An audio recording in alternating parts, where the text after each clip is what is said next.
Before we hit the defensive side, somebody in the chat was leading us right into our next unit here, wanting a breakout D tackle.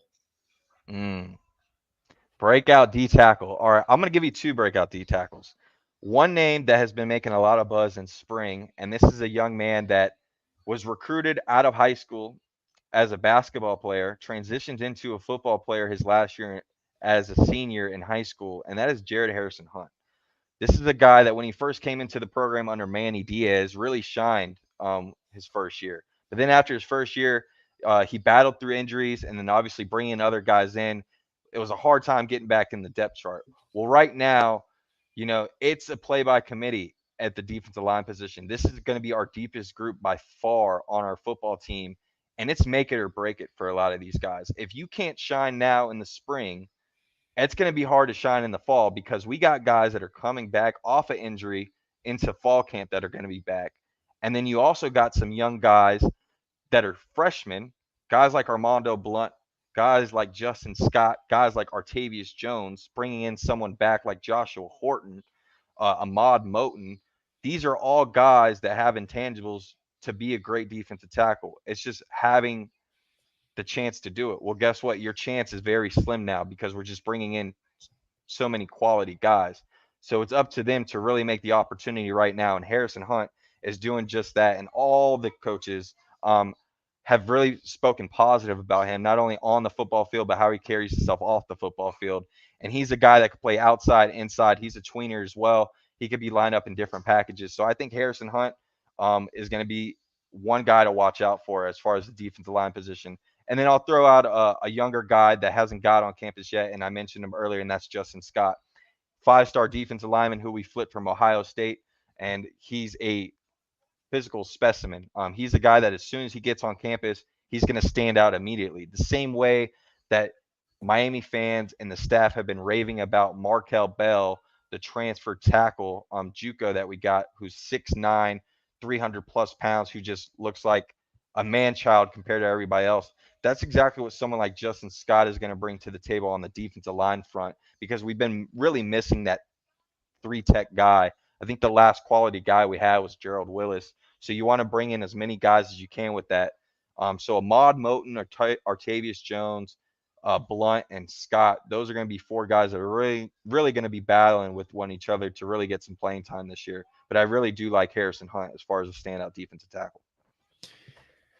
Hurricanes Live typically on Wednesday night, folks. We got a special edition here because we got Brad Tejeda here from Canes Insight. Make it a regular stop. This is the time of year to do it. Be an expert. Track everything at Canes Insight. Know your Miami football. The guys get back on the field next week. And so this is a good chance to get caught up on the first week of spring practice and everything else that's going on, recruiting and otherwise. Just a couple of minutes ago, Brad, you mentioned an excellent interview you had with the Alabama running back prospect. Yes, Alvin Henderson. Yeah, break us down for us. Just let people know what you guys have available in regards to interviews, but really anything. Yeah, so I mean, honestly, right now, man, the CanesInsight.com, the forums are really like blowing up in general right now.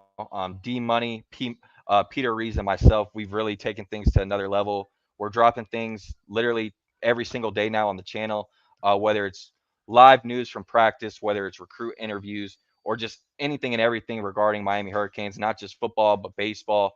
And of course, the hockey team just won a national championship, so congrats to them as well. But when you're talking about Alvin Henderson, this is a young man that when you turn on his tape, he's an absolute freak. He's from the state of Alabama, and as we know, anyone that follows recruiting, we had another guy at the running back position last year out of the state of Alabama that we got to the wire with, and he ended up going elsewhere. This young man actually trained with him, so that's a good sign as well.